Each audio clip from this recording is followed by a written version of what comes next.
Finkielkraut. Bonsoir. Un an après les premiers attentats qui ont touché la France, qu'est-ce qui a changé dans le pays? Comment répondre au terrorisme qui nous a frappé à 2 reprises en 2015? Est-ce que, par exemple, la déchéance de nationalité des terroristes est une bonne réponse? Ou bien est-ce que c'est un faux débat qui cache de vraies questions?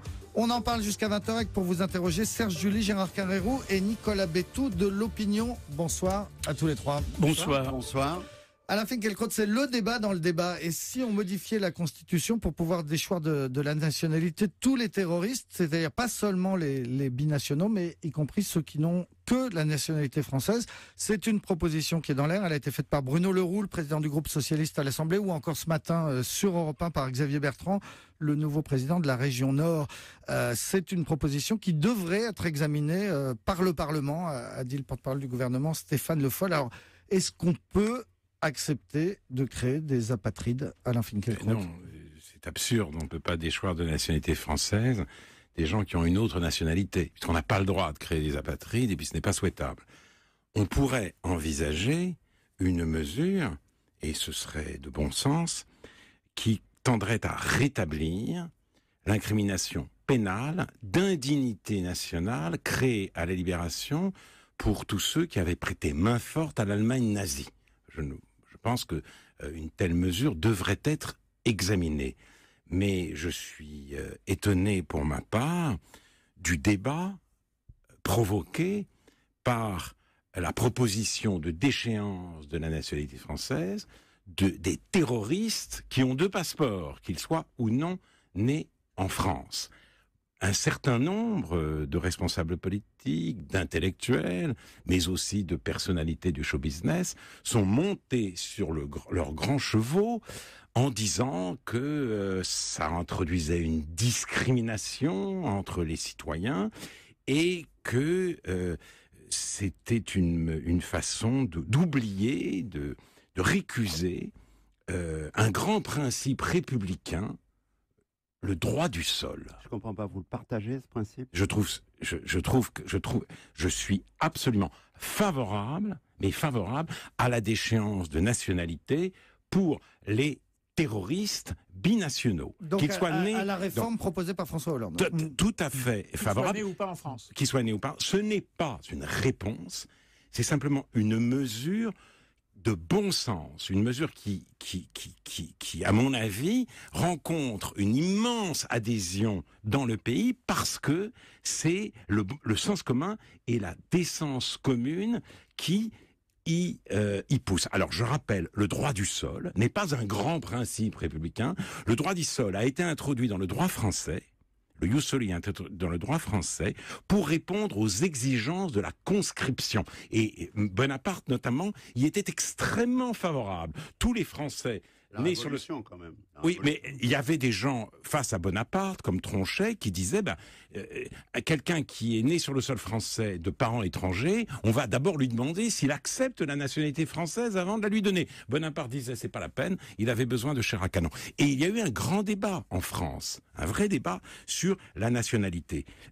Ça, c'était après la guerre de 1870. Et c'était un débat même européen entre les Français et les Allemands. Les Allemands, Mommsen et Strauss, David Strauss, disaient les Alsaciens et les Lorrains sont allemands, qu'ils le veuillent ou non.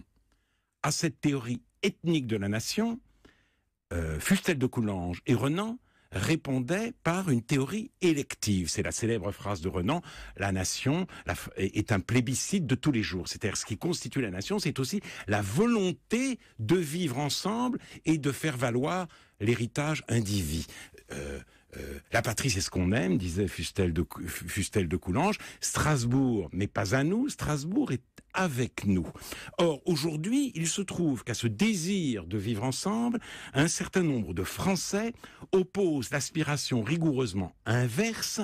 Ils font la guerre à la France, ils veulent sa mort, ils choisissent le djihad. Il est donc tout à fait légitime de prendre en compte leur volonté, leurs faits et gestes, et de dire, ce faisant, ils ne peuvent plus rester français. Je ne vois là rien de scandaleux. En revanche, ce qui me scandalise, c'est qu'effectivement, on se polarise contre cette mesure comme si elle était une atteinte à l'égalité. Or, de toute toute façon, il y a une inégalité au départ, parce que moi, j'ai un passeport, j'en ai pas deux. Hein. Et en plus, tous les binationaux ne sont pas visés, parce que tous les binationaux ne sont pas des terroristes.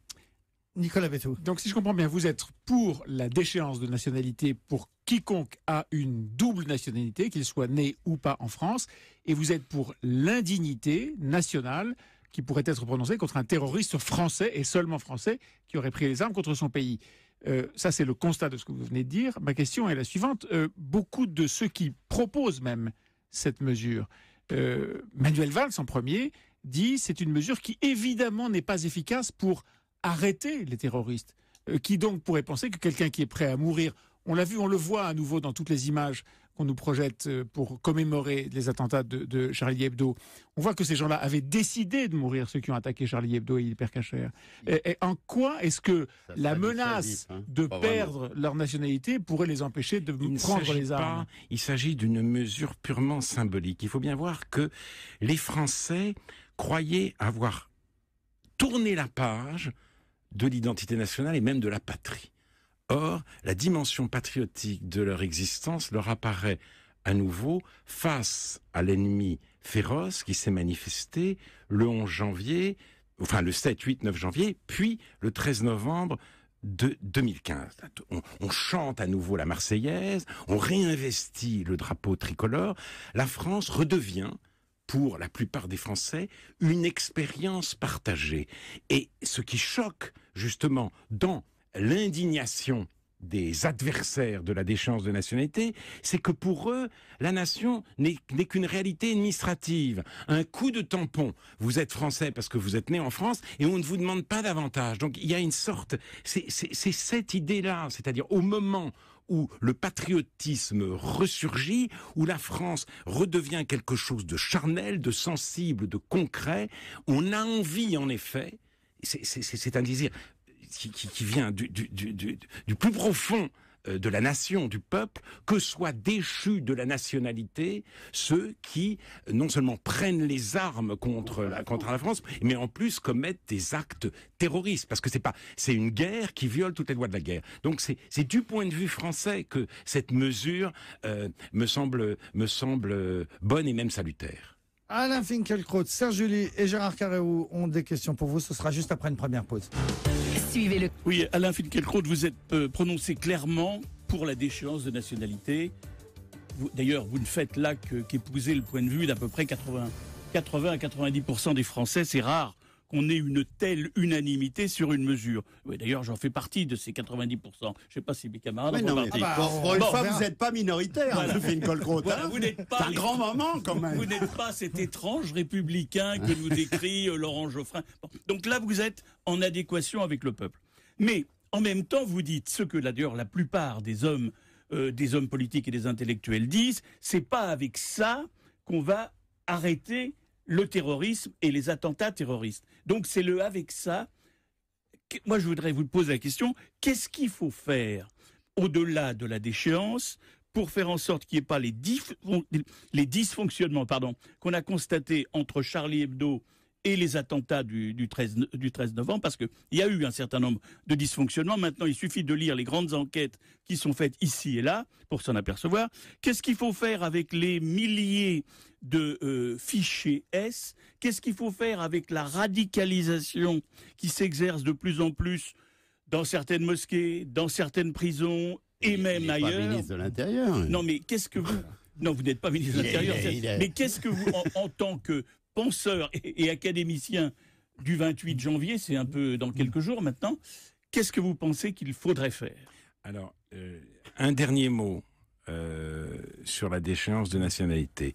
En 1987, une commission s'était réunie sur la question de la nationalité, dirigée par Marsolon, qui était à l'époque vice-président du Conseil d'État. J'avais été auditionné devant cette commission, et celle-ci avait recommandé que le jeune né en France de parents étrangers manifeste entre 16 et 21 ans sa volonté d'être français, au lieu que la nationalité française lui soit attribué automatiquement à sa majorité. Et ça avait été voté en 93. Ensuite, le gouvernement Jospin était revenu sur cette mesure. Donc voilà, tout ça pour dire que la République, le principe républicain, c'est que c'est la préséance de la volonté sur la fatalité et sur toute forme d'automaticité. Voilà. Donc j'en termine là-dessus. Et voilà. Donc si l'ensemble de l'opinion est favorable à cette mesure, c'est précisément parce que, contrairement à ce que disent ses adversaires, cette mesure est profondément républicaine. Alors, elle est républicaine, mais elle n'est pas là pour contrer le terrorisme. Et justement, moi, je n'aurais pas, Serge Julie a raison, je ne suis pas ministre de l'Intérieur, je n'ai pas de recette, et surtout, et là, j'exprime, si vous voulez, un désarroi aussi, à mon avis, très répandu.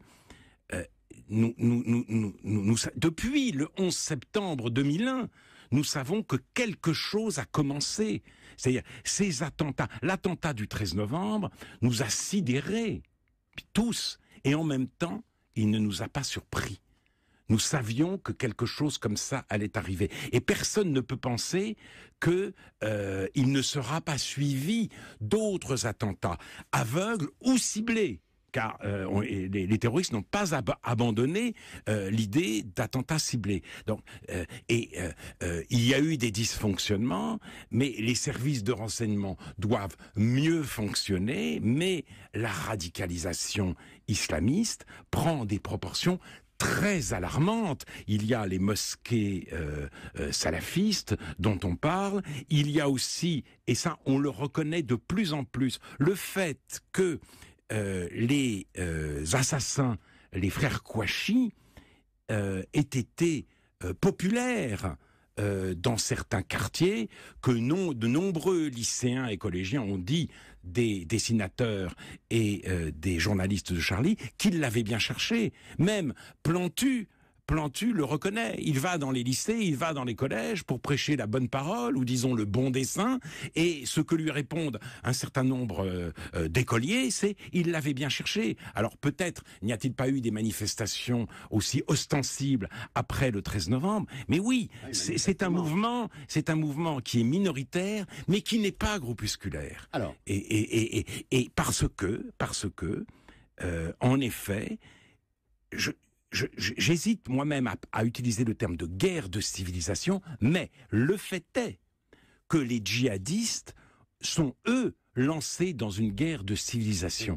Nous pensions que nous n'avions pas d'ennemi. Eh bien, l'ennemi, c'est pas nous qui désignons l'ennemi, comme l'a dit Julian Freund, c'est l'ennemi qui nous désigne, et on a beau lui faire toutes les plus belles protestations d'amitié, il nous empêche de cultiver notre jardin. Cette ethnie-là veut, en quelque sorte, la peau de la civilisation européenne, ou cette composante de la civilisation européenne qu'est la civilisation française, et il a, hélas, des gens prêts à se sacrifier pour ça, et il a des sympathisants. D'où le désarroi que je ressens aujourd'hui. Alors, je vous écoute là depuis le début de l'émission. Vous êtes avec l'écrasante majorité des Français, donc pour une fois vous n'êtes pas minoritaire. Et ce qui m'invite à vous poser cette question. Vous avez répété depuis 10 ans que la France était en désintégration. Et les symboles que vous évoquez sont des symboles de recoagulation, nationale, identitaire, le drapeau, l'incarnation que vous évoquiez tout à l'heure sur ce qu'est le sentiment d'être français, sur le fait d'appartenir de participer de cette expérience. Est-ce que finalement, vous savez, Pascal Horry voulait intituler son livre sur Charlie, voulait l'intituler Malheur est bon. Est-ce que vous ne pensez pas, je le dis avec gravité, que finalement, il y a une inversion et la France est en train de se recomposer? Oui, je pense qu'il y a une recomposition, dans la mesure où, en effet, un certain nombre de Français qui croyaient en avoir fini avec l'identité nationale, qui croyaient pouvoir snober les frontières et vivre à l'échelle du globe, sont brutalement redescendus sur terre. Et en effet, ils écoutent, même s'ils ne l'entendent pas, la Marseillaise avec émotion. et le drapeau tricolore ne leur fait ni honte, ni ne cause en eux la moindre ironie, la moindre dérision. Il n'en reste pas moins que c'est ce qu'on a vu le 11 janvier. La déchirure existe, la fracture est là.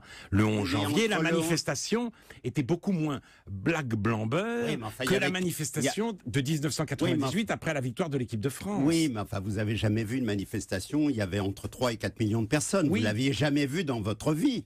Donc, il y avait quand même une réaction qui était très forte. Et vous évoquiez tout à l'heure les réactions après Charlie Hebdo, où il y avait des gens qui disaient « Vive Koulibaly », des minorités, mais enfin qui disaient « Vive Koulibaly ». On a remarqué tous qu'après le 13 novembre, il n'y a eu aucune réaction de ce type. C'est un progrès ?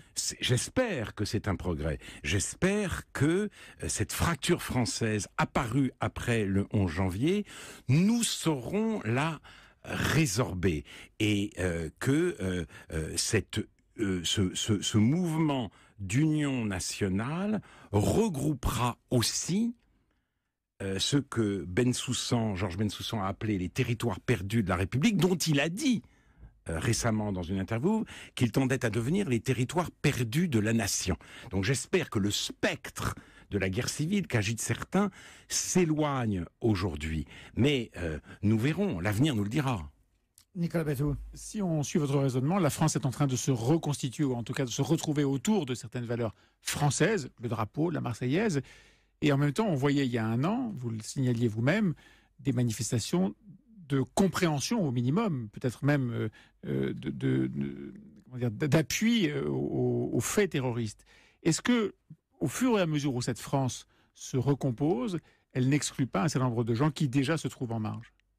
Ah non, je crois qu'elle n'exclut absolument personne. Il ne s'agit pas, si vous voulez, c'est-à-dire que je n'aime pas l'idée que la France se recomposerait simplement autour de valeurs. La France, c'est autre chose que des valeurs. Les valeurs, l'égalité, la liberté, la fraternité. C'est quelque chose de plus charnel, de plus concret. Ce n'est pas non plus, dirais-je, une identité psychologique, un tempérament, un caractère national. J'aime beaucoup cette phrase de Levinas qui dit on peut s'attacher. La France est un pays auquel on peut s'attacher aussi par le cœur et par l'esprit aussi fortement que par les racines. Par le cœur et par l'esprit parce que la France justement c'est une série de figures extérieures. Pas simplement une intériorité, une psychologie. La France, ce sont des paysages. La France, ce sont des monuments.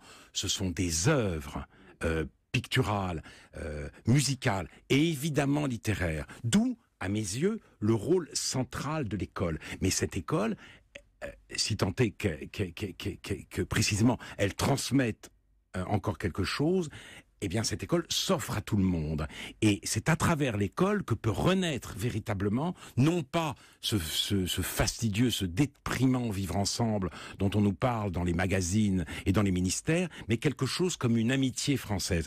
Et de cette amitié française, nul n'est exclu. Alain Finkielkraut, le philosophe, est l'invité du Club de la Presse d'Europe 1. On revient après une nouvelle pause. Le Club de la Presse d'Europe 1 avec le philosophe Alain Finkielkraut, interrogé ce soir par Serge July, Gérard Carrérou et Nicolas Bétou. Vous nous disiez, Alain Finkielkraut, en début d'émission, que vous étiez favorable à la réforme proposé par François Hollande, donc d'étendre la déchéance de la nationalité aux Français condamnés pour terrorisme, y compris ceux nés en France. En même temps, vous nous disiez, c'est tout à fait symbolique. Est-ce que ça ne vous énerve pas qu'on ait ce débat depuis plusieurs semaines sur une question dont tout le monde dit qu'elle n'est que symbolique, qu'elle n'a pas de... Est-ce qu'on ferait pas mieux de s'intéresser à quelques autres vraies questions ? Il y a débat parce que une tempête s'est déclenchée.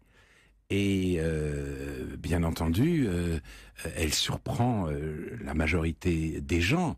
Pour la plupart des Français, il n'y a pas de débat. La nationalité française, encore une fois, n'est pas un coup de tampon. La France n'est pas une compagnie d'assurance. Si vous décidez que la France est votre ennemi, eh bien, vous êtes déchu de la nationalité française. C'est aussi simple que ça. Et je regrette, évidemment, profondément que une mesure comme celle-là ait suscité une telle indignation et fait scandale et qu'on ait invoqué pour la condamner les principes de la République, alors qu'à mon avis, elle est profondément républicaine. Non, mais ma question, effectivement, est-ce que ça ne cache pas d'autres vraies questions? Par exemple, l'état d'urgence, qu'est-ce qu'on est prêt à sacrifier en termes de liberté pour assurer notre sécurité? Est-ce que ce ne sont pas des débats plus importants?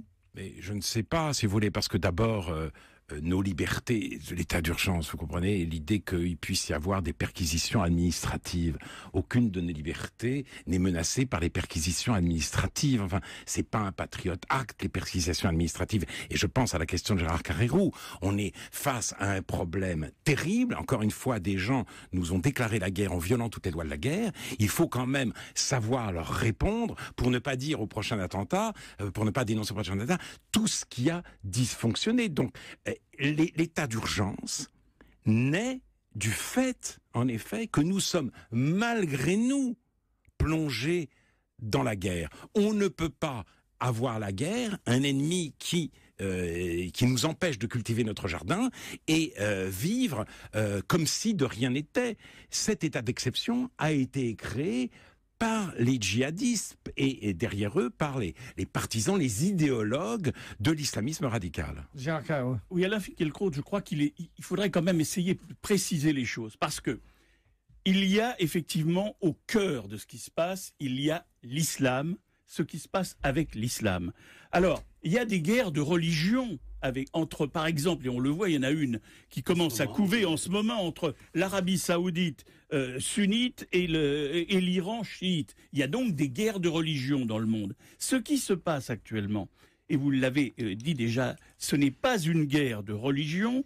Nous ne sommes pas en guerre avec l'islam, c'est véritablement une guerre de civilisation. Mais pourquoi ne dit-on pas ce qu'avait défini Samuel Huntington dès les années 80, qu'il y a une guerre de civilisation entre une société, qui est la société occidentale au sens large et française en particulier, avec son mode de vie, avec sa culture, son éducation, ses mœurs, ses rapports entre les hommes et les femmes, etc. Et des gens qui n'acceptent pas ce mode de vie et cette culture qui veulent... Donc pourquoi ne dit-on pas carrément c'est une guerre de civilisation? On a l'impression que ça gêne tout le monde. Mais oui, alors, si vous voulez, dans une certaine mesure, je comprends cette gêne. Et dans une certaine mesure, je la partage.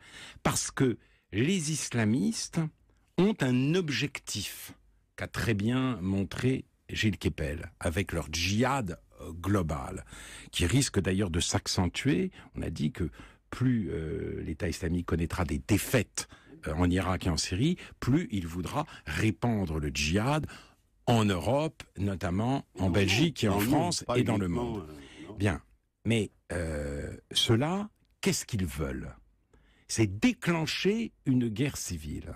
Ce qu'ils veulent, très clairement, c'est pousser à bout la population française ou belge, de manière à ce qu'on en vienne à saccager des mosquées, à agresser des femmes voilées, bref, à voir en tout musulman l'ennemi de notre civilisation. Voilà pourquoi on hésite à utiliser ce terme. La France n'est pas en guerre contre l'islam. L'islamisme est en guerre contre la France. Mais cela étant, certains poussent, si vous voulez, le scrupule un peu trop loin et veulent nous expliquer que cet islamisme, ou enfin ce djihadisme, n'a aucun rapport avec l'islam. C'est du nihilisme, nous expliquait récemment Olivier Roy, appuyé d'ailleurs par le directeur de la publication du Monde. Ce n'est pas l'islam, c'est du nihilisme. Non, bien entendu, le djihad est une obligation léguée par Mahomet à tous les musulmans. Le djihad, c'est-à-dire le combat armé pour la défense et pour l'expansion de l'islam. L'idée que le monde est divisé en deux, la maison de l'islam et la maison de la guerre, et la maison de la guerre doit passer sous la domination de l'islam. Et les islamistes sont des gens convaincus qu'après plusieurs siècles d'expansion européenne, l'heure est venue de la reconquête. C'est cet esprit qui les anime, et ce qu'il y a de plus grave, c'est que chez certains, la reconquête peut prendre des formes terroriste, et chez d'autres, plus patients, elle peut prendre la forme de la prédication de l'idéologie et de l'immigration massive. Donc la question, si vous voulez, il faut le répéter, l'islamisme est évidemment un rapport avec l'islam. Nombre de musulmans ont résilié l'obligation du djihad et veulent pratiquer leur religion en paix, mais tout ce discours qui consiste à dire tout ça c'est des voyous, tout ça c'est des fous, tout ça c'est de la pathologie, ou bien qui consiste à noyer le poisson en nous expliquant que la violence c'est celle du monothéisme, c'est celle de la religion, c'est même la dernière couverture de Charlie Hebdo. Tout d'un coup, le coupable court toujours, l'assassin court toujours, mais l'assassin c'est Dieu, et presque le Dieu de la Bible. Faut pas exagérer, pas exagérer. Le Dieu de la Bible n'y est pour rien, ni celui de l'Ancien, ni celui du Nouveau Testament. Il y a quelque chose à voir avec l'islamisme. Et l'islamisme, c'est pas n'importe quoi dans l'islam, c'est l'islam littéral. Et il est très difficile à l'islam de n'être pas littéral, puisque, à la différence de la Bible, de l'Ancien et du Nouveau Testament, on nous dit que c'est un livre directement dicté par Dieu. Vous voyez, donc la marge d'interprétation est extrêmement faible. Donc il faut regarder la réalité en face, tout en évitant malgré tout le piège de la généralisation. Alors justement, regardez la réalité en face. Vous avez probablement entendu les nombreuses interventions de François Hollande depuis le 11 janvier et depuis le 13 novembre. Jamais il n'emploie le mot islamisme. Est-ce qu'il a tort? Est-ce que c'est une façon de ne pas regarder la réalité en face? Ou est-ce que c'est une façon de ne pas jeter de l'huile sur le feu? Alain Finkielkraut. Je pense qu'il a tort. Et d'ailleurs, le Premier ministre n'utilise pas ce genre de détour ou de précaution. Je pense que quand un ennemi nous déclare la guerre, la moindre des choses, c'est de l'identifier, c'est de le nommer. Il y a une grande difficulté à identifier l'ennemi.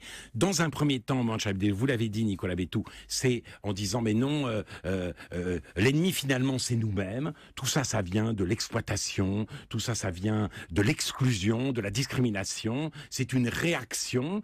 Mais nous sommes les principaux coupables. La politique d'apartheid social, territorial et ethnique. Bon, ça, c'était la première façon, même par Manuel Valls à l'époque. Et la deuxième façon de ne pas désigner l'ennemi, c'est, je vous l'ai dit, noyer le poisson.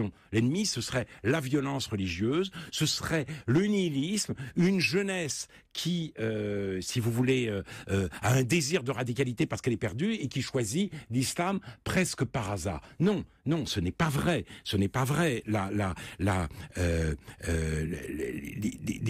L'islamisme est une vieille affaire et je lisais dans le livre de Bernard Lewis sur l'islam en crise, un passage très intéressant concernant Saïd Qutb. Saïd Qutb, c'est l'un des grands doctrinaires des frères musulmans.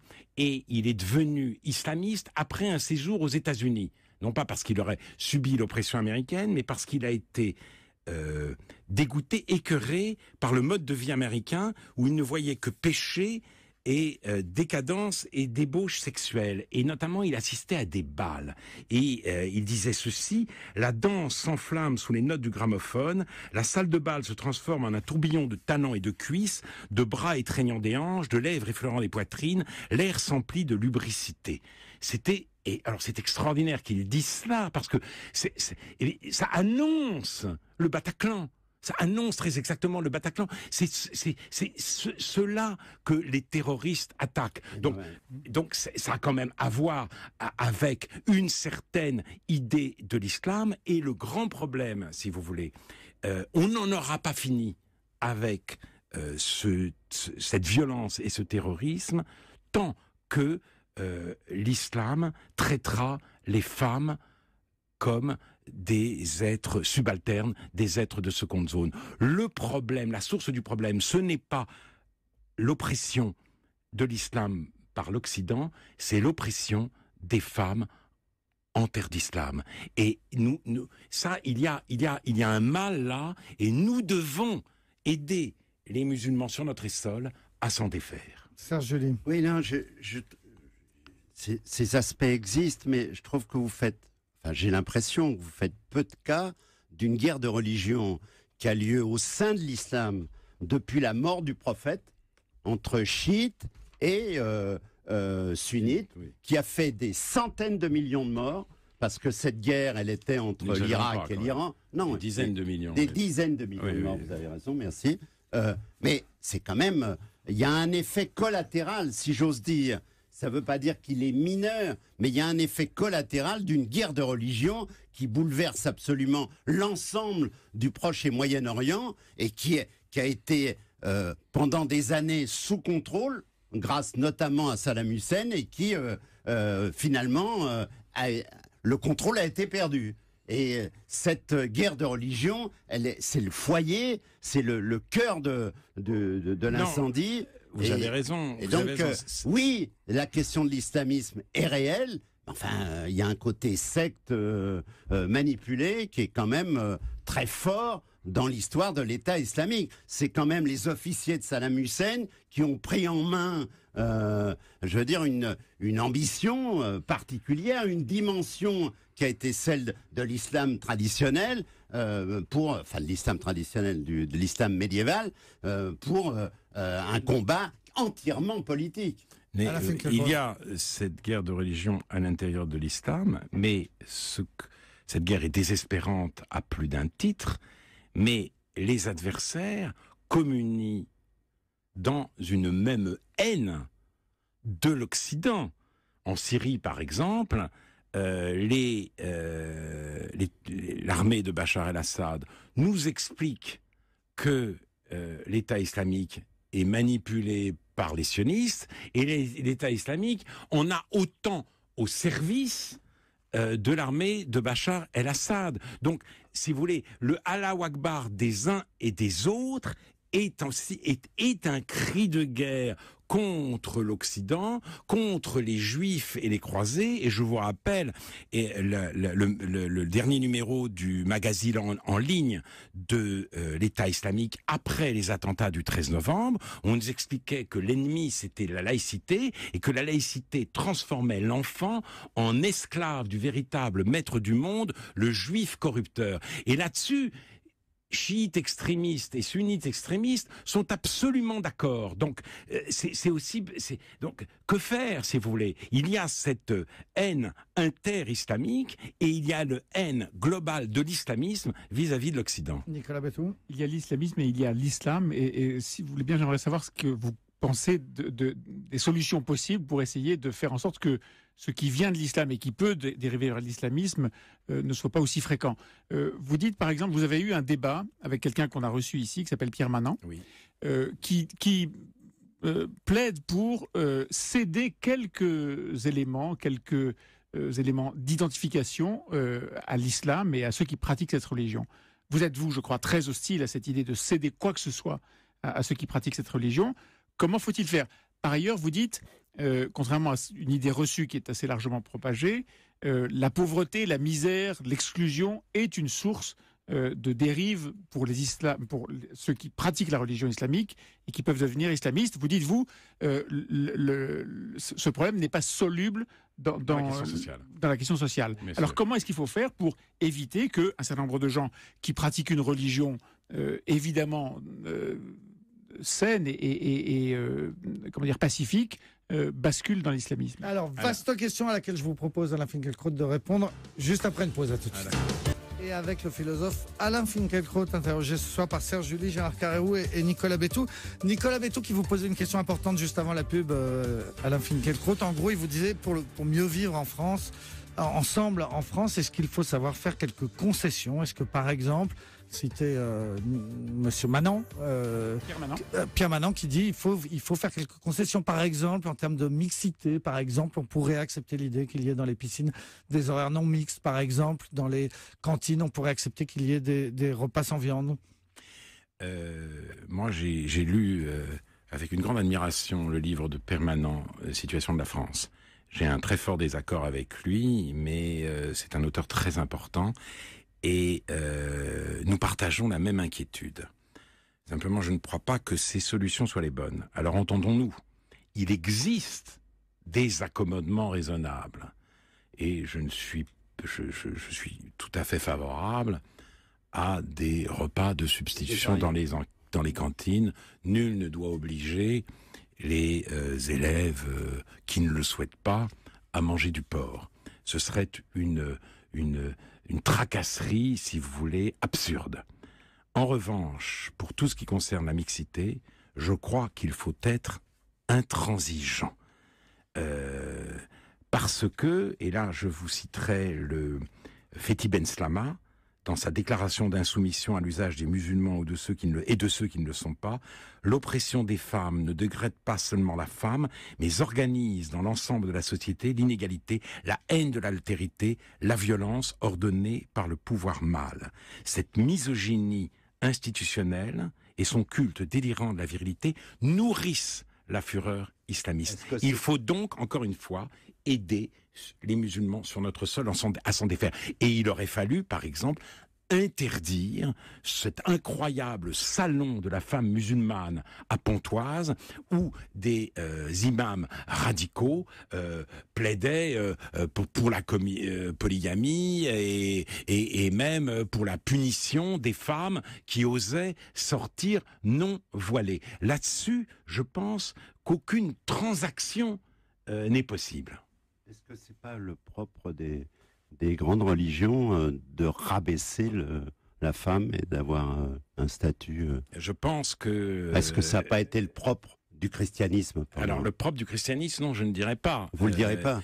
Non, alors, justement, le christianisme, c'est pas ma chapelle, mais je dois reconnaître quand même... Elle est bonne, oui. Je dois quand même... Le christianisme a répudié la répudiation, si vous voulez. Oui, enfin... En faisant du mariage un sacrement, le christianisme a empêché les hommes de répudier les femmes. Alors, le divorce est venu ensuite, mais... Le sacrement du mariage est un immense progrès. Et puis il y a la Vierge Marie. La femme a un rôle crucial dans les sociétés chrétiennes. Elles n'ont pas le rôle dans la prêtrise. Elles n'ont pas le rôle dans la prêtrise. Je veux bien. Mais là encore, il y a des différences, si vous voulez, que montre très bien Rémi Braque. C'est-à-dire que la prescription du voile apparaît à 2 reprises dans le Coran. Et, dit Rémi Braque, il y a un souci voisin chez Saint Paul. Sauf que Saint Paul est un homme, et donc on peut aller de la lettre à l'esprit et dire c'est simplement une indication, une volonté de pudeur, voilà. Mais passer de la lettre à l'intention pour ce qui est du Coran, c'est très difficile parce qu'encore une fois, c'est un livre infaillible. Il a été dicté par Dieu. Donc, la marge de manœuvre de la réforme en islam est beaucoup plus faible. D'où d'ailleurs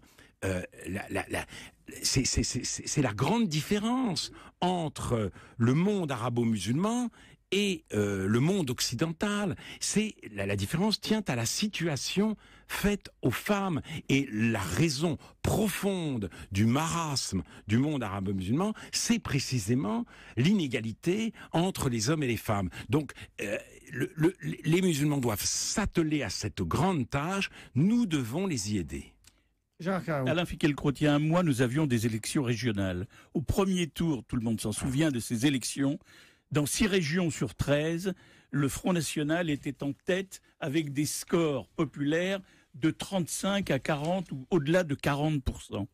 Est-ce que les mêmes causes produisant souvent les mêmes effets, est-ce que vous pensez que le Front National peut encore bénéficier dans les 2 prochaines années, notamment englobant l'élection présidentielle, des peurs françaises, peur des attentats, peur du chômage, peur de la perte d'identité et d'une sorte de submersion par les immigrés, les migrants, etc. Est-ce que vous pensez qu'il y a une sorte de fatalité ou alors on peut l'arrêter? On ne pourra arrêter l'expansion du Front National que si les autres formations politiques prennent à leur compte l'angoisse civilisationnelle des électeurs du Front National.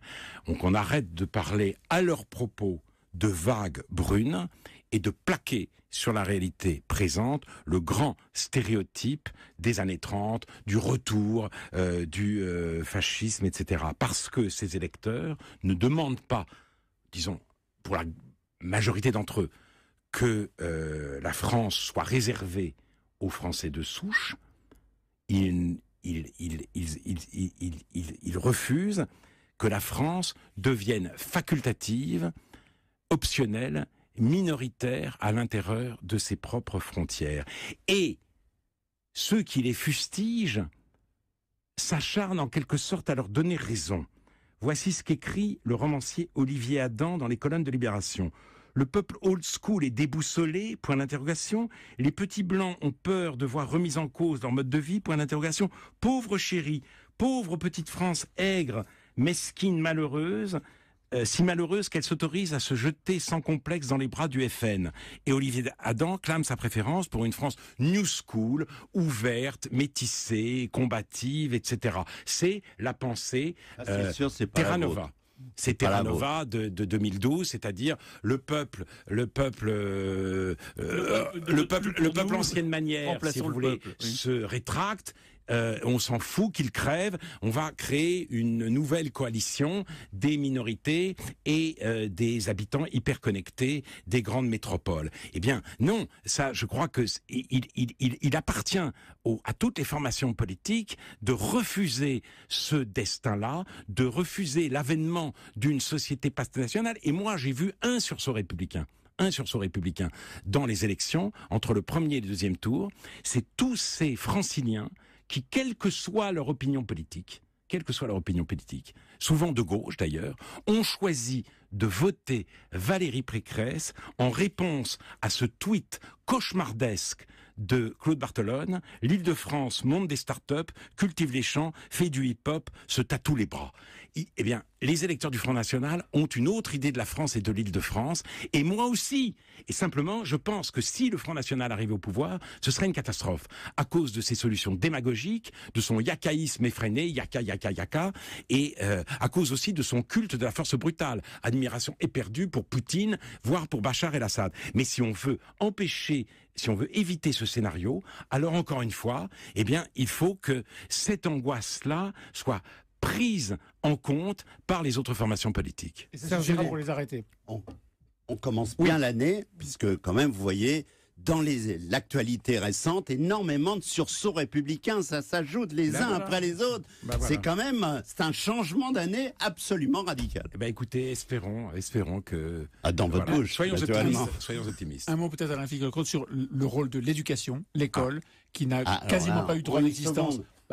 Au moins donner une piste. Que doit faire l'école face à ça? On évoquait tout à l'heure, vous disiez, le problème n'est pas soluble dans la question sociale, et qu'il peut être résolu par une partie de ce qui est enseigné à l'école. Il faut en finir avec 50 ans de réformes qui ont démoli l'école. Il faut reconstruire l'école républicaine. Reconstruire l'école républicaine, non pas autour des valeurs, mais autour de la culture, autour des connaissances. Et puisque j'ai cité le tweet de Barthelone, je vais vous citer un extrait d'un poème de Paul-Jean Toulet. Ô France et vous, Île-de-France, fleurs de pourpre, fruits d'or, l'été lorsque tout dort, pas léger dans le corridor. Eh bien voilà, c'est ça. Il y a aussi cette Île-de-France. Eh bien, il faut non pas supprimer les humanités pour lutter contre les inégalités, non pas multiplier des enseignements pratiques interdisciplinaires qui sont un prêchi-prêcha éco-citoyen, mais effectivement revenir aux connaissances, à la culture, à la littérature, à tout ce que la France a de plus beau et de plus cher. Et notamment à l'Académie française, où vous rentrerez à Alain Finkielkraut le 28 janvier prochain. Vous aurez une épée? Bien sûr que j'aurai une épée. Et je dégaine. Merci beaucoup Alain Finkielkraut. Le titre de l'envoi, je touche.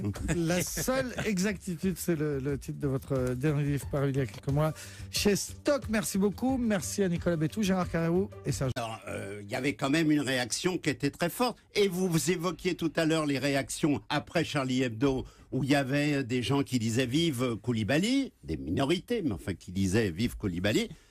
On a remarqué tous qu'après le 13 novembre, il n'y a eu aucune réaction de ce type. C'est un progrès? J'espère que c'est un progrès. J'espère que cette fracture française apparue après le 11 janvier, nous saurons la résorber. Et que ce mouvement d'union nationale regroupera aussi ce que Georges Bensoussan a appelé les territoires perdus de la République, dont il a dit récemment dans une interview qu'ils tendaient à devenir les territoires perdus de la nation. Donc j'espère que le spectre de la guerre civile qu'agitent certains s'éloigne aujourd'hui. Mais nous verrons, l'avenir nous le dira. Nicolas Bétou. Si on suit votre raisonnement, la France est en train de se reconstituer, ou en tout cas de se retrouver autour de certaines valeurs françaises, le drapeau, la Marseillaise. Et en même temps, on voyait il y a un an, vous le signaliez vous-même, des manifestations de compréhension au minimum, peut-être même d'appui aux faits terroristes. Est-ce que, au fur et à mesure où cette France se recompose, elle n'exclut pas un certain nombre de gens qui déjà se trouvent en marge? Ah non, je crois qu'elle n'exclut absolument personne. Il ne s'agit pas, si vous voulez, c'est-à-dire que je n'aime pas l'idée que la France se recomposerait simplement autour de valeurs. La France, c'est autre chose que des valeurs. Les valeurs, l'égalité, la liberté, la fraternité. C'est quelque chose de plus charnel, de plus concret. Ce n'est pas non plus, dirais-je, une identité psychologique, un tempérament, un caractère national. J'aime beaucoup cette phrase de Levinas qui dit on peut s'attacher. La France est un pays auquel on peut s'attacher aussi par le cœur et par l'esprit aussi fortement que par les racines. Par le cœur et par l'esprit parce que la France justement c'est une série de figures extérieures. Pas simplement une intériorité, une psychologie. La France, ce sont des paysages. La France, ce sont des monuments. Ce sont des œuvres picturales, musicales et évidemment littéraires. D'où, à mes yeux, le rôle central de l'école. Mais cette école, si tant est que précisément elle transmette encore quelque chose, eh bien cette école s'offre à tout le monde. Et c'est à travers l'école que peut renaître véritablement, non pas ce fastidieux, ce déprimant vivre ensemble dont on nous parle dans les magazines et dans les ministères, mais quelque chose comme une amitié française. Et de cette amitié française, nul n'est exclu. Alain Finkielkraut, le philosophe, est l'invité du Club de la Presse d'Europe 1. On revient après une nouvelle pause. Le Club de la Presse d'Europe 1 avec le philosophe Alain Finkielkraut, interrogé ce soir par Serge July, Gérard Carrérou et Nicolas Bétou. Vous nous disiez, Alain Finkielkraut, en début d'émission, que vous étiez favorable à la réforme proposée par François Hollande, donc d'étendre la déchéance de la nationalité aux Français condamnés pour terrorisme, y compris ceux nés en France. En même temps, vous nous disiez, c'est tout à fait symbolique. Est-ce que ça ne vous énerve pas qu'on ait ce débat depuis plusieurs semaines sur une question dont tout le monde dit qu'elle n'est que symbolique, qu'elle n'a pas de... Est-ce qu'on ferait pas mieux de s'intéresser à quelques autres vraies questions? Il y a débat parce que une tempête s'est déclenchée. Et bien entendu, elle surprend la majorité des gens. Pour la plupart des Français, il n'y a pas de débat. La nationalité française, encore une fois, n'est pas un coup de tampon. La France n'est pas une compagnie d'assurance. Si vous décidez que la France est votre ennemi, eh bien, vous êtes déchu de la nationalité française. C'est aussi simple que ça. Et je regrette, évidemment, profondément que une mesure comme celle-là ait suscité une telle indignation et fait scandale et qu'on ait invoqué pour la condamner les principes de la République, alors qu'à mon avis, elle est profondément républicaine. Non, mais ma question, effectivement, est-ce que ça ne cache pas d'autres vraies questions? Par exemple, l'état d'urgence, qu'est-ce qu'on est prêt à sacrifier en termes de liberté pour assurer notre sécurité? Est-ce que ce ne sont pas des débats plus importants? Mais je ne sais pas, si vous voulez, parce que d'abord, nos libertés, l'état d'urgence, vous comprenez, l'idée qu'il puisse y avoir des perquisitions administratives. Aucune de nos libertés n'est menacée par les perquisitions administratives. Enfin, c'est pas un Patriot Act, les perquisitions administratives. Et je pense à la question de Gérard Carrérou. On est face à un problème terrible. Encore une fois, des gens nous ont déclaré la guerre en violant toutes les lois de la guerre. Il faut quand même savoir leur répondre pour ne pas dire au prochain attentat, pour ne pas dénoncer au prochain attentat, tout ce qui a dysfonctionné. Donc, l'état d'urgence naît du fait, en effet, que nous sommes, malgré nous, plongés dans la guerre. On ne peut pas avoir la guerre, un ennemi qui nous empêche de cultiver notre jardin et vivre comme si de rien n'était. Cet état d'exception a été créé par les djihadistes et derrière eux par les partisans, les idéologues de l'islamisme radical.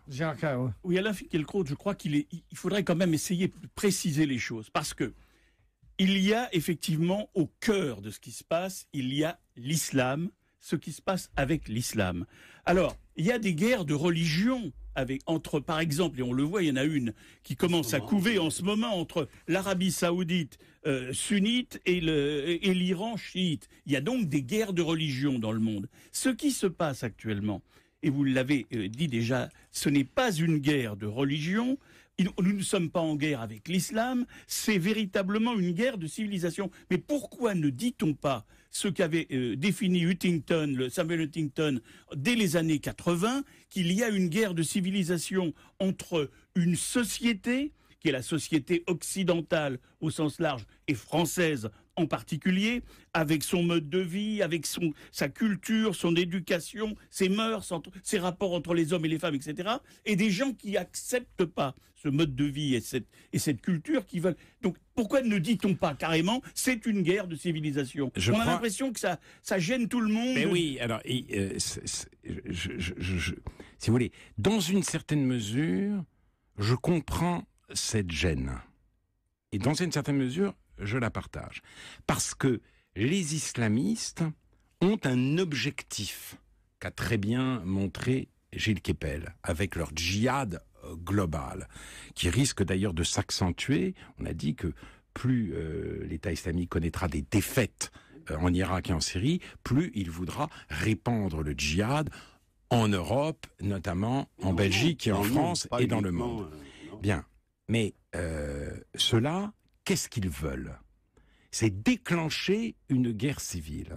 Ce qu'ils veulent, très clairement, c'est pousser à bout la population française ou belge, de manière à ce que on en vienne à saccager des mosquées, à agresser des femmes voilées, bref, à voir en tout musulman l'ennemi de notre civilisation. Voilà pourquoi on hésite à utiliser ce terme. La France n'est pas en guerre contre l'islam. L'islamisme est en guerre contre la France.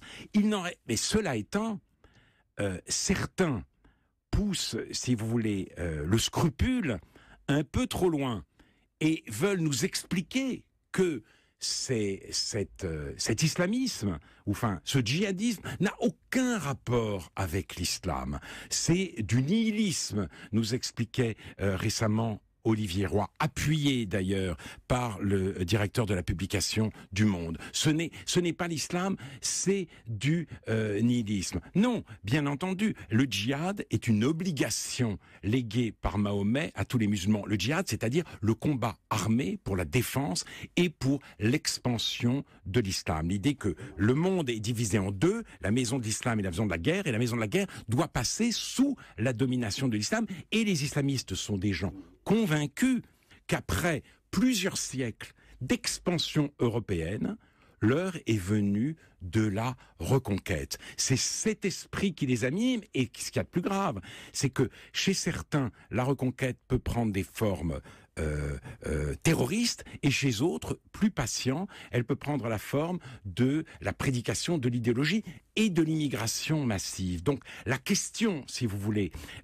il faut le répéter, l'islamisme est évidemment un rapport avec l'islam. Nombre de musulmans ont résilié l'obligation du djihad et veulent pratiquer leur religion en paix, mais tout ce discours qui consiste à dire tout ça c'est des voyous, tout ça c'est des fous, tout ça c'est de la pathologie, ou bien qui consiste à noyer le poisson en nous expliquant que la violence c'est celle du monothéisme, c'est celle de la religion, c'est même la dernière couverture de Charlie Hebdo. Tout d'un coup, le coupable court toujours, l'assassin court toujours, mais l'assassin c'est Dieu, et presque le Dieu de la Bible. Faut pas exagérer, pas exagérer. Le Dieu de la Bible n'y est pour rien, ni celui de l'Ancien, ni celui du Nouveau Testament. Il y a quelque chose à voir avec l'islamisme. Et l'islamisme, c'est pas n'importe quoi dans l'islam, c'est l'islam littéral. Et il est très difficile à l'islam de n'être pas littéral, puisque, à la différence de la Bible, de l'Ancien et du Nouveau Testament, on nous dit que c'est un livre directement dicté par Dieu.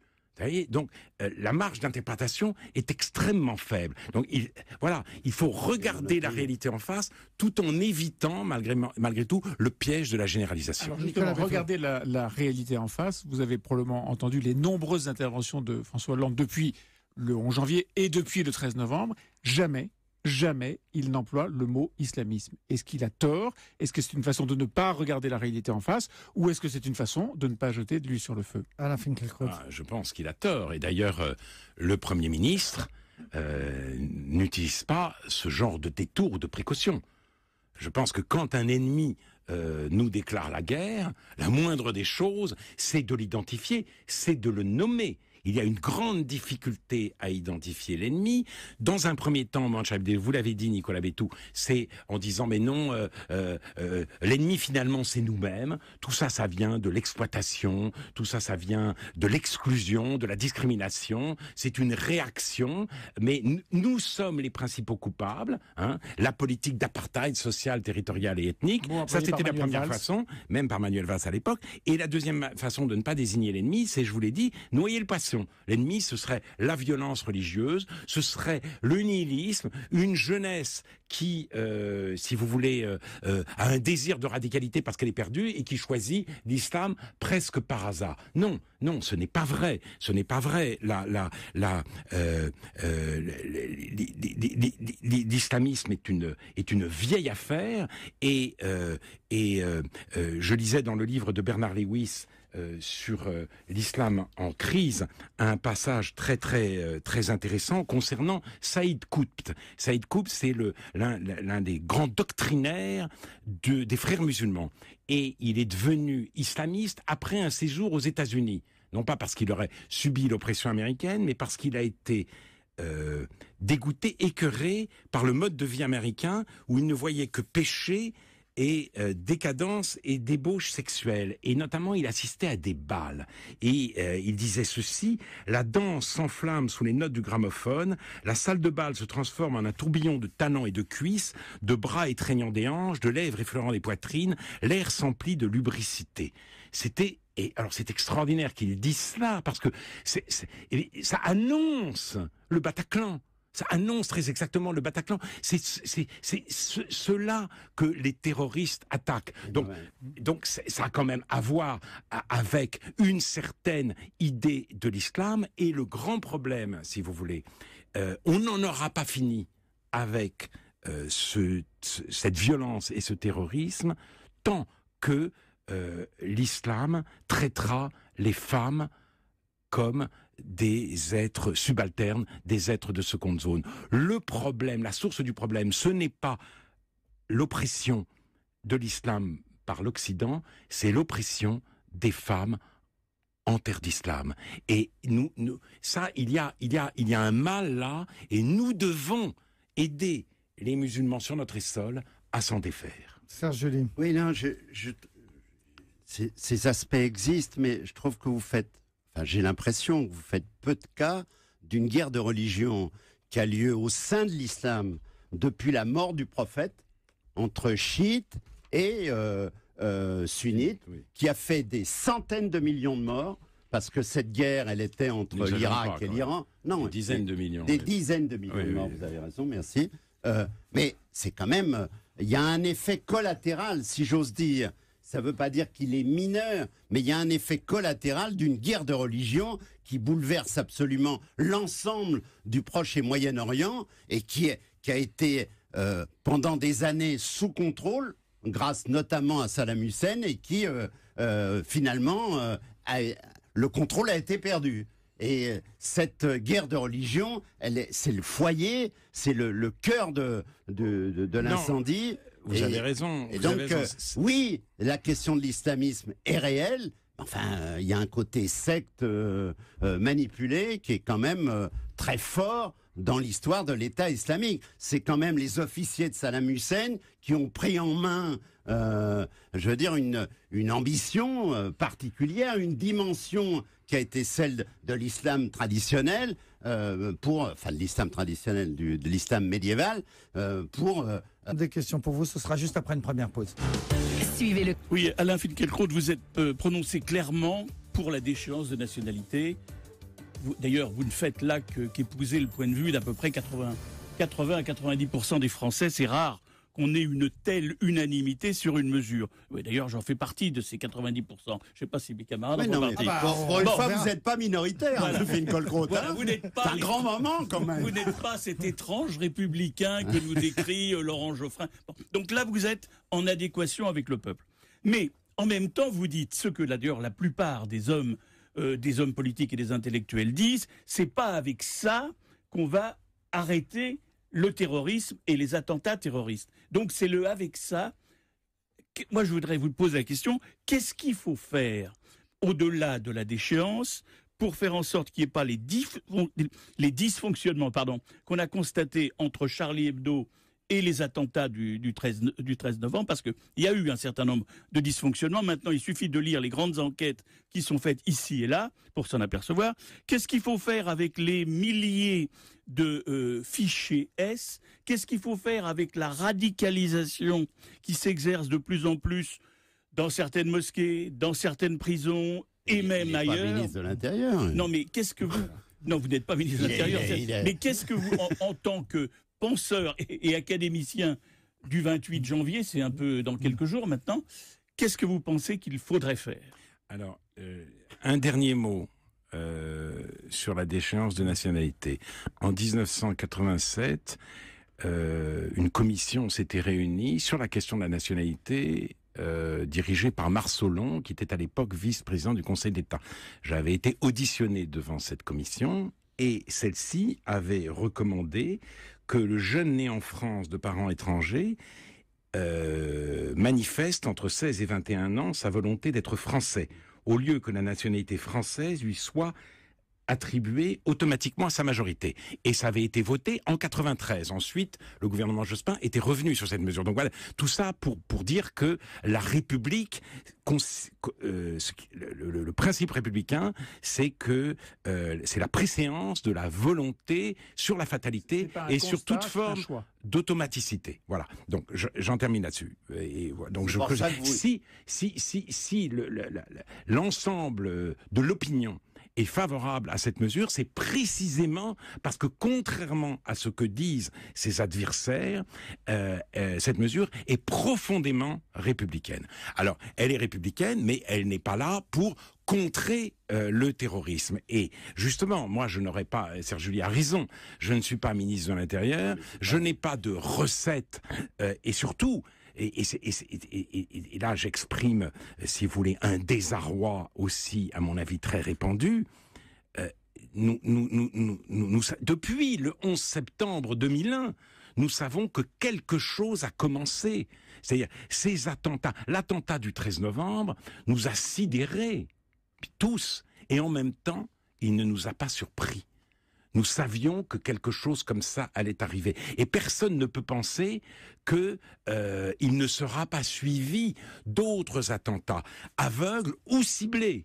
Car les terroristes n'ont pas abandonné l'idée d'attentats ciblés. Donc, il y a eu des dysfonctionnements, mais les services de renseignement doivent mieux fonctionner, mais la radicalisation islamiste prend des proportions très alarmante. Il y a les mosquées salafistes dont on parle. Il y a aussi, et ça on le reconnaît de plus en plus, le fait que les assassins, les frères Kouachi, aient été populaires dans certains quartiers, que de nombreux lycéens et collégiens ont dit des dessinateurs et des journalistes de Charlie qu'ils l'avaient bien cherché. Même Plantu le reconnaît. Il va dans les lycées, il va dans les collèges pour prêcher la bonne parole, ou disons le bon dessin, et ce que lui répondent un certain nombre d'écoliers, c'est « il l'avait bien cherché ». Alors peut-être n'y a-t-il pas eu des manifestations aussi ostensibles après le 13 novembre, mais oui, c'est un mouvement qui est minoritaire, mais qui n'est pas groupusculaire. Alors. Et parce que, en effet, j'hésite moi-même à utiliser le terme de guerre de civilisation, mais le fait est que les djihadistes sont, eux, lancés dans une guerre de civilisation.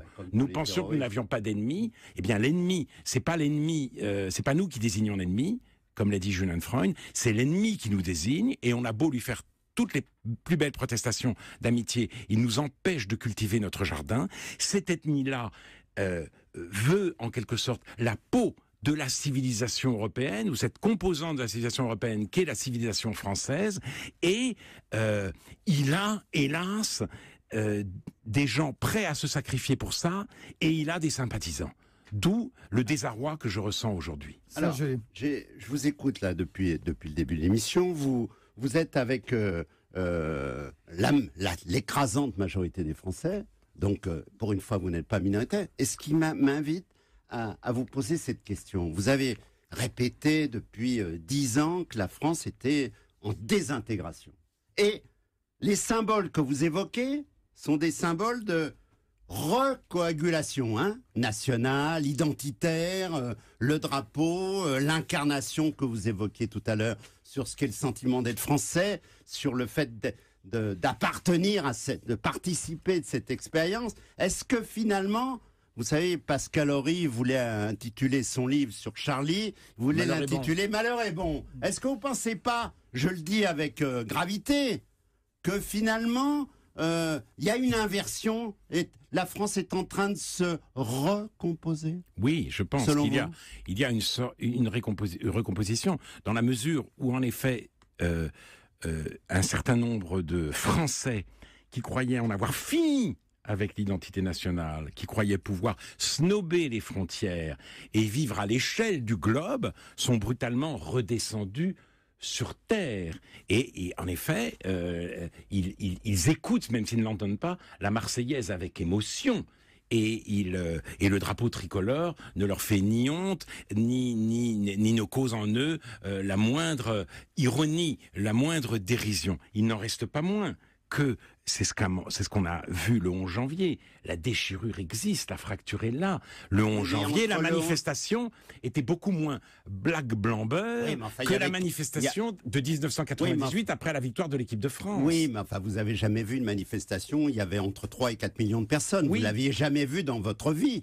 Donc, un combat entièrement politique. Mais, il y a cette guerre de religion à l'intérieur de l'islam, mais cette guerre est désespérante à plus d'un titre, mais les adversaires communient dans une même haine de l'Occident. En Syrie, par exemple, l'armée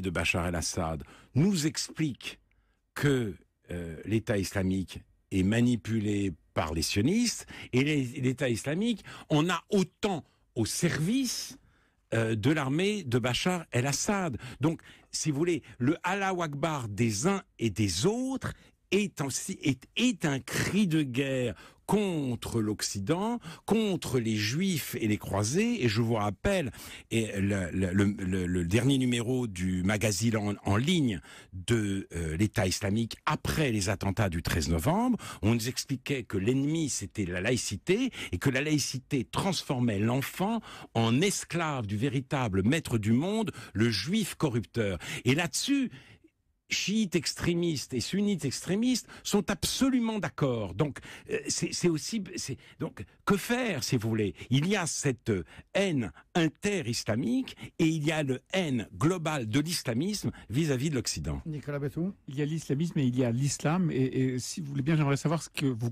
pensez des solutions possibles pour essayer de faire en sorte que ce qui vient de l'islam et qui peut dériver vers l'islamisme ne soit pas aussi fréquent. Vous dites, par exemple, vous avez eu un débat avec quelqu'un qu'on a reçu ici, qui s'appelle Pierre Manant, oui. qui plaide pour céder quelques éléments d'identification à l'islam et à ceux qui pratiquent cette religion. Vous êtes, je crois, très hostile à cette idée de céder quoi que ce soit à ceux qui pratiquent cette religion. Comment faut-il faire? Par ailleurs, vous dites, contrairement à une idée reçue qui est assez largement propagée, la pauvreté, la misère, l'exclusion est une source de dérive pour ceux qui pratiquent la religion islamique et qui peuvent devenir islamistes. Vous dites, ce problème n'est pas soluble dans la question sociale. Alors comment est-ce qu'il faut faire pour éviter qu'un certain nombre de gens qui pratiquent une religion évidemment saine et pacifique basculent dans l'islamisme? Alors, vaste question à laquelle je vous propose, Alain Finkielkraut, de répondre juste après une pause. À tout de suite. Et avec le philosophe Alain Finkielkraut, interrogé ce soir par Serge July, Gérard Carrérou et Nicolas Bétou. Nicolas Bétou qui vous posait une question importante juste avant la pub, Alain Finkielkraut. En gros, il vous disait, pour mieux vivre en France, ensemble en France, est-ce qu'il faut savoir faire quelques concessions? Est-ce que, par exemple, citer Monsieur Manant, Pierre Manant, qui dit il faut faire quelques concessions, par exemple en termes de mixité, par exemple, on pourrait accepter l'idée qu'il y ait dans les piscines des horaires non mixtes, par exemple, dans les cantines, on pourrait accepter qu'il y ait des repas sans viande. Moi, j'ai lu avec une grande admiration le livre de Permanent, Situation de la France. J'ai un très fort désaccord avec lui, mais c'est un auteur très important et nous partageons la même inquiétude. Simplement, je ne crois pas que ces solutions soient les bonnes. Alors entendons-nous, il existe des accommodements raisonnables et je suis tout à fait favorable à des repas de substitution dans les cantines. Nul ne doit obliger les élèves qui ne le souhaitent pas à manger du porc. Ce serait une tracasserie, si vous voulez, absurde. En revanche, pour tout ce qui concerne la mixité, je crois qu'il faut être intransigeant. Parce que, et là je vous citerai le Fethi Ben Slama, dans sa déclaration d'insoumission à l'usage des musulmans ou de ceux qui ne le sont pas, l'oppression des femmes ne dégrade pas seulement la femme, mais organise dans l'ensemble de la société l'inégalité, la haine de l'altérité, la violence ordonnée par le pouvoir mâle. Cette misogynie institutionnelle et son culte délirant de la virilité nourrissent la fureur islamiste. Il faut donc, encore une fois, aider les musulmans sur notre sol à s'en défaire. Et il aurait fallu, par exemple, interdire cet incroyable salon de la femme musulmane à Pontoise où des imams radicaux plaidaient pour la polygamie et même pour la punition des femmes qui osaient sortir non voilées. Là-dessus, je pense qu'aucune transaction n'est possible. Est-ce que c'est pas le propre des grandes religions de rabaisser la femme et d'avoir un statut Je pense que... Est-ce que ça n'a pas été le propre du christianisme? Alors, le propre du christianisme, non, je ne dirais pas. Vous le direz pas? Non, alors, justement, le christianisme, c'est pas ma chapelle, mais je dois reconnaître quand même... Elle est bonne, oui. Je dois quand même... Le christianisme a répudié la répudiation, si vous voulez. Oui, enfin... En faisant du mariage un sacrement, le christianisme a empêché les hommes de répudier les femmes. Alors, le divorce est venu ensuite, mais... Le sacrement du mariage est un immense progrès. Et puis il y a la Vierge Marie. La femme a un rôle crucial dans les sociétés chrétiennes. Elles n'ont pas le rôle dans la prêtrise. Elles n'ont pas le rôle dans la prêtrise. Je veux bien. Mais là encore, il y a des différences, si vous voulez, que montre très bien Rémi Braque. C'est-à-dire que la prescription du voile apparaît à 2 reprises dans le Coran. Et, dit Rémi Braque, il y a un souci voisin chez Saint Paul. Sauf que Saint Paul est un homme, et donc on peut aller de la lettre à l'esprit et dire c'est simplement une indication, une volonté de pudeur, voilà. Mais passer de la lettre à l'intention pour ce qui est du Coran, c'est très difficile parce qu'encore une fois, c'est un livre infaillible. Il a été dicté par Dieu, donc la marge de manœuvre de la réforme en islam est beaucoup plus faible. D'où d'ailleurs c'est la grande différence entre le monde arabo-musulman et le monde occidental. La différence tient à la situation faite aux femmes. Et la raison profonde du marasme du monde arabo-musulman, c'est précisément l'inégalité entre les hommes et les femmes. Donc, les musulmans doivent s'atteler à cette grande tâche. Nous devons les y aider. Alain Finkielkraut, il y a un mois, nous avions des élections régionales. Au premier tour, tout le monde s'en souvient de ces élections, dans 6 régions sur 13, le Front National était en tête avec des scores populaires de 35 à 40 ou au-delà de 40%. Est-ce que les mêmes causes produisant souvent les mêmes effets, est-ce que vous pensez que le Front National peut encore bénéficier dans les 2 prochaines années, notamment englobant l'élection présidentielle, Bonsoir. Un an après les premiers attentats qui ont touché la France, qu'est-ce qui a changé dans le pays? Comment répondre au terrorisme qui nous a frappé à 2 reprises en 2015? Est-ce que, par exemple, la déchéance de nationalité des terroristes est une bonne réponse? Ou bien est-ce que c'est un faux débat qui cache de vraies questions? On en parle jusqu'à 20h avec, pour vous interroger, Serge July, Gérard Carrérou et Nicolas Bétou de l'Opinion. Bonsoir à tous les trois. Bonsoir. Bonsoir. Alain Finkielkraut, c'est le débat dans le débat. Et si on modifiait la Constitution pour pouvoir déchoir de la nationalité tous les terroristes, c'est-à-dire pas seulement les binationaux, mais y compris ceux qui n'ont que la nationalité française, c'est une proposition qui est dans l'air. Elle a été faite par Bruno Le Roux, le président du groupe socialiste à l'Assemblée, ou encore ce matin sur Europe 1 par Xavier Bertrand, le nouveau président de la région Nord. C'est une proposition qui devrait être examinée par le Parlement, a dit le porte-parole du gouvernement Stéphane Le Foll. Alors, est-ce qu'on peut accepter de créer des apatrides, Alain Finkielkraut? Non, c'est absurde. On ne peut pas déchoir de nationalité française des gens qui ont une autre nationalité, puisqu'on n'a pas le droit de créer des apatrides, et puis ce n'est pas souhaitable. On pourrait envisager une mesure, et ce serait de bon sens, qui tendrait à rétablir l'incrimination pénale d'indignité nationale créée à la Libération pour tous ceux qui avaient prêté main forte à l'Allemagne nazie. Je pense que une telle mesure devrait être examinée. Mais je suis étonné pour ma part du débat provoqué par la proposition de déchéance de la nationalité française des terroristes qui ont 2 passeports, qu'ils soient ou non nés en France. Un certain nombre de responsables politiques, d'intellectuels, mais aussi de personnalités du show business, sont montés sur leurs grands chevaux en disant que ça introduisait une discrimination entre les citoyens et que c'était une façon d'oublier, de récuser un grand principe républicain, le droit du sol. Je comprends pas, vous le partagez ce principe? Je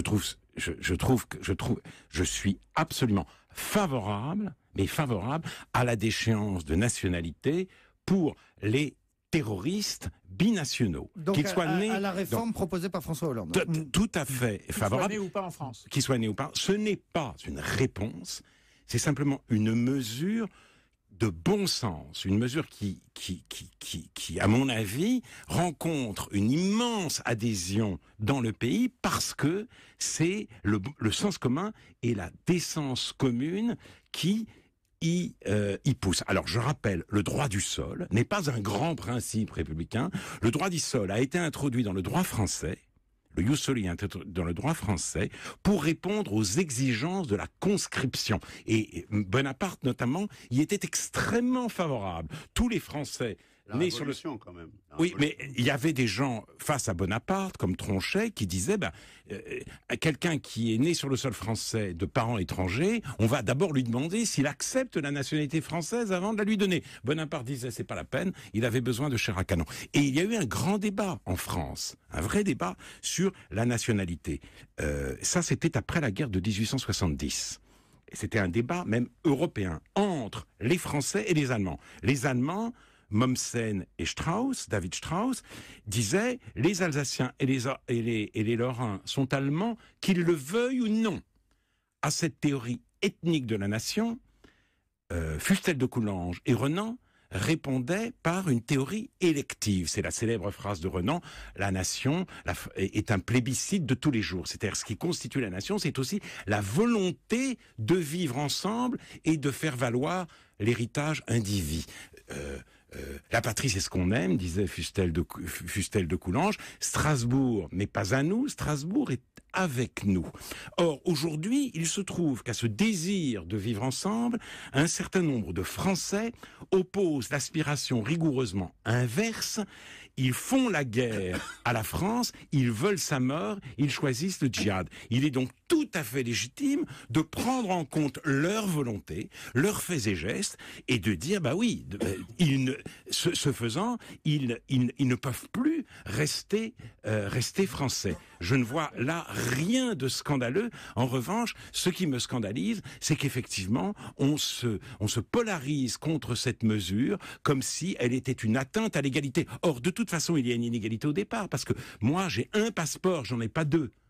Et en plus, tous les binationaux ne sont pas visés, parce que tous les binationaux ne sont pas des terroristes. Nicolas Bétou. Donc, si je comprends bien, vous êtes pour la déchéance de nationalité pour quiconque a une double nationalité, qu'il soit né ou pas en France, et vous êtes pour l'indignité nationale qui pourrait être prononcée contre un terroriste français, et seulement français, qui aurait pris les armes contre son pays. Ça, c'est le constat de ce que vous venez de dire. Ma question est la suivante. Beaucoup de ceux qui proposent même cette mesure, Manuel Valls en premier, dit c'est une mesure qui évidemment n'est pas efficace pour arrêter les terroristes.